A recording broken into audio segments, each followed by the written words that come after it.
to tell you something. I'm having fun today, guys. This has been crazy. I'm here with Dr. Markos. I'm going to go ahead and bring him on. Yeah, very laid back what we're trying to do here. It's been so funny. It's one of those things you know this if you stream and do things. For some reason, whenever I got to my YouTube studio office today, I was like, all right, we're going to do this interview. No big deal. This will be a lot of fun. And I bring up my streaming software and everything was messed up. And for some reason, I had to reformat my entire software this afternoon.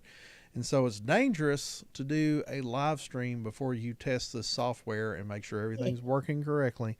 So this is not the official Dr. Markos from Aristotle to Christ live stream. Tomorrow, that's going to be at 7 p.m. tomorrow night. We had to postpone it a day, but that might give you guys a chance to grab this book. It just came out Tuesday, right, Dr. Markos? Yeah, Tuesday. So, yeah, it just came out. So that means we have it on Kindle. You can hop on the Amazons and go down the Amazon Kindle River and get get from Aristotle to Christ. How Aristotelian thought clarified the Christian faith. So I see somebody on there. I don't know who you are or where you're coming from. Probably from YouTube, I would imagine. But if you'd like to leave us a comment, that would actually, I will send you $1 on Zelle if you will do this for me. Because it will help. Oh, they logged off. I just saw they logged back off. Oh, no, you scared them. I scared them away. No, if anybody out there wants to leave a comment, that would actually be very helpful. I may do it, just log on my phone and do it myself, actually. Save me $1. Yeah, because one of the problems we're going to ultimately face, and you can't really fix it on this software until you do a live stream, actually, and is how do we put comments up on the screen, because this is kind of a live conversation. So yeah. In the meantime, Dr. Markos, tell us why you wrote this book a little bit, and if there's any questions out there in YouTube land for our local apologetics C.S. Lewis extraordinary expert guy, like you all can Woo! chime in. Well, I'll tell you, this is the third book in a trilogy. They all stand on their own, but the first book was called From Achilles to Christ, Why Christians Should Read the Pagan Classics. And I look at the Iliad, the Odyssey, the Aeneid, and the Greek tragedies. Then, that book's like 15 years old. About 3 years ago, I published From Plato to Christ, and I looked specifically at how Platonic thought helped to shape the Christian faith. So I looked all at Plato, and then I showed the influence in the Christian world. But I knew that was not enough. If I'm going to write From Plato to Christ, I need to write from Aristotle to Christ. But I'm really more a Platonist than an Aristotelian. But I said, look, I've got to do it. And so I went back and reread all of the Aristotle. I mean, of course, I knew him well, but I knew him more for his poetics and his ethics. But I needed to go and read all of his books on logic and physics and all that sort of stuff. And I said, we need to seek, because to understand the fullness of the influence in Christianity, Plato and Aristotle are both pretty equally important. And so I challenged myself. Let's get in there. Let's read it all. Let's make the connections. And I was glad, as I did all the research, too often people want to drive a big wedge between Plato and Aristotle. It is kind of true to say that Plato took us into the heavens and Aristotle brought us back to earth. But please don't listen to secular people that want to tell you that Aristotle was some kind of secular humanist or relativist. Not at all. He also believes in absolute things, in truth with a capital T. But instead of Plato, who believed in the forms, that said the originals of all our ideas are up in the heavens, Aristotle put them not up there, but within. It is the essence inside of us. So Aristotle still believed there was such a thing as goodness and truth and beauty and justice, and also such a thing as masculine and feminine, men and women.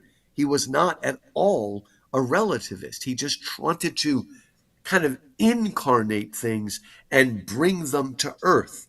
But he believed very strongly that everything, every human being, but even animals, everything has a telos or telos, T-E-L-O-S, which is a Greek word that means the end, but it means the purposeful end. What is your end? What is your purpose? And everything has that essence. And that's vital because Christianity, true Christianity, is an essentialist religion. We believe there are Yep. essential things. We're not just born as blank slates. We are born with an essence. So to me, there are other things, but that's one of the important contributions of Aristotle, and it is in its own way as relevant and it can be linked to Christianity like Plato can, with discernment, of course.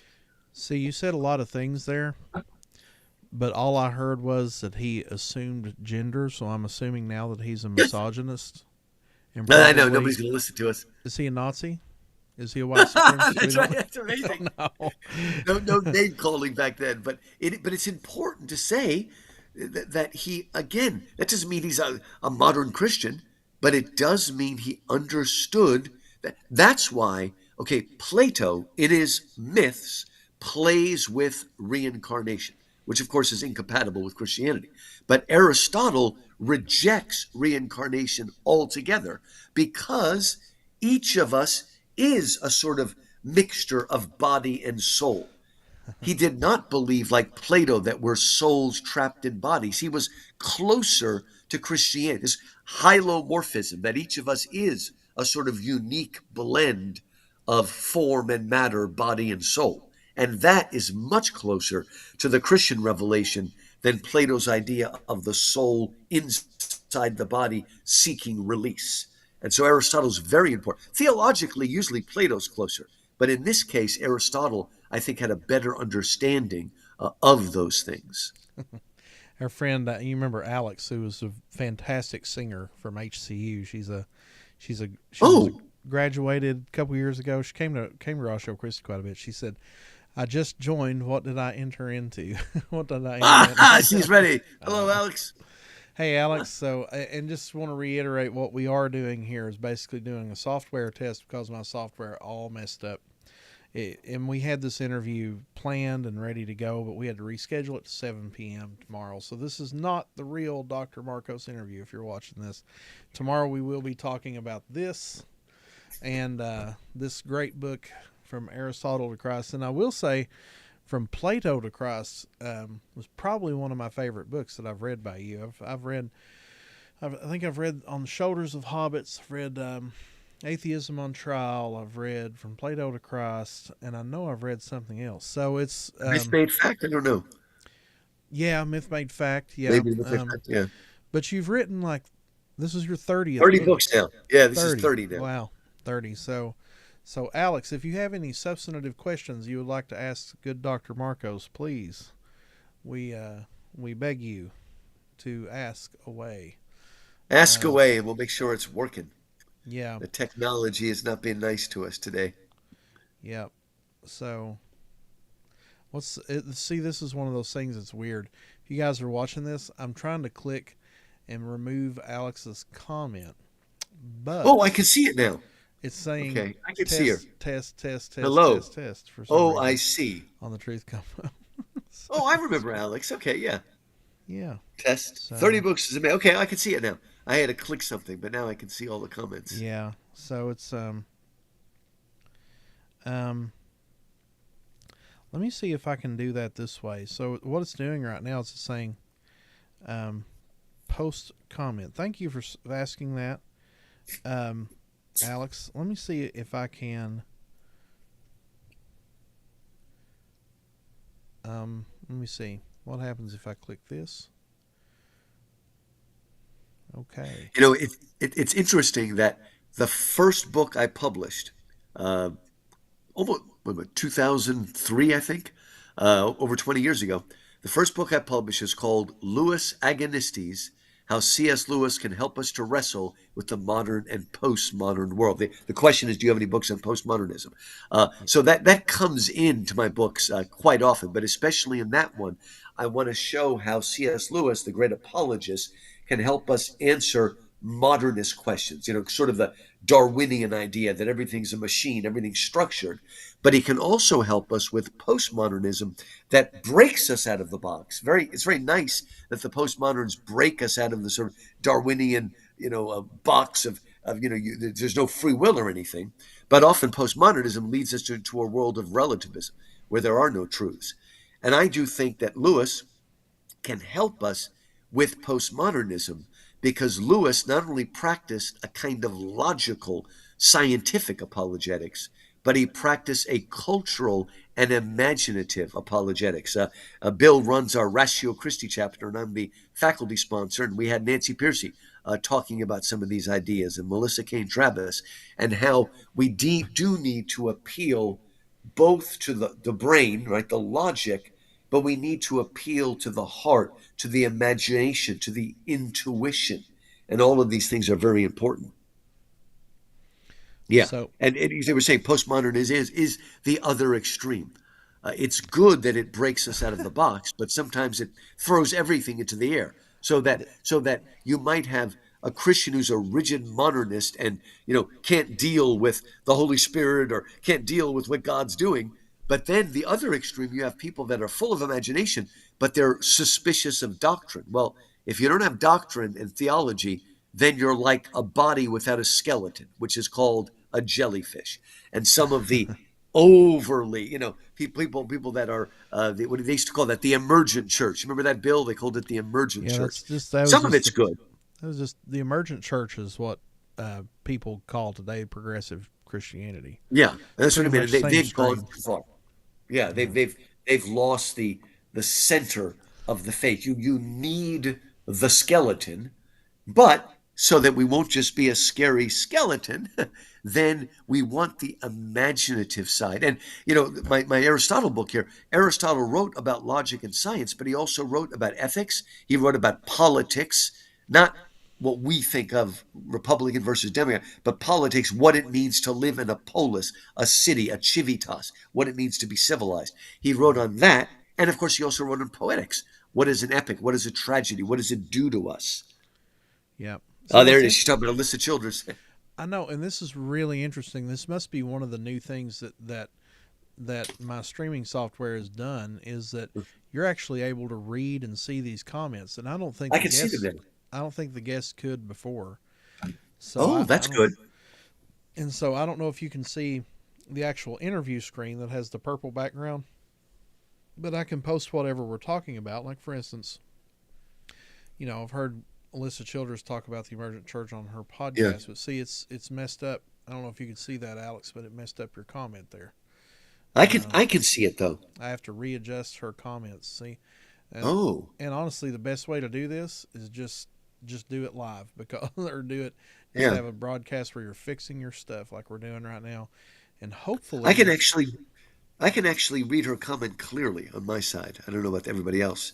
yeah, that's good. Yeah, yeah.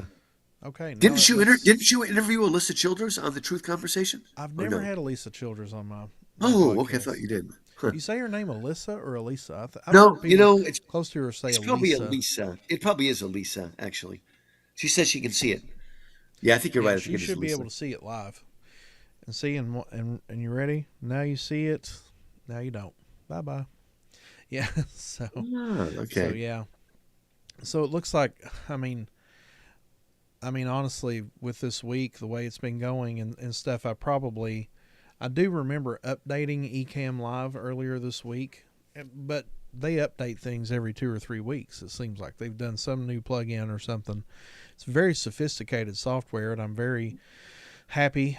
Shout out to Cameron Bertuzzi 2 or 3 years Ah, ago recommending this to me, and it's been a very helpful software. But sometimes it just does not want to work. Like, well, sometimes it's not that it has failures, it just has catastrophic failures. All of a sudden it's right. like, yeah, this will not you've got 2 to 3 hours of your life you have to dedicate it into reprogramming stuff. But yeah, but this thing seems to work pretty seamlessly right now. So Good.